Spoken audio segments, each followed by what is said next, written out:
ఓం సాయిరామ్. సాయి సచ్చరిత్ర పారాయణ ఎక్కడెక్కడ జరుగుతుందో అక్కడక్కడ ద్వారకామాయి మరియు సాయిబాబా కూడా నిశ్చయంగా ప్రకటమవుతారు.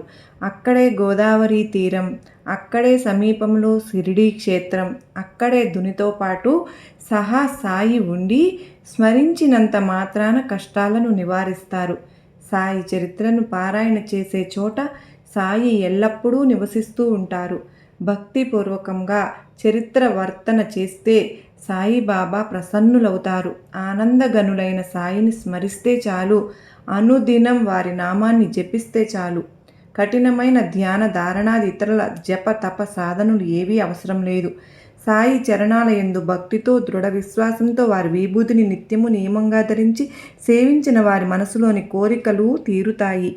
సర్వే జనా సుఖినో భవంతు. లోకా సమస్త సుఖినో భవంతు.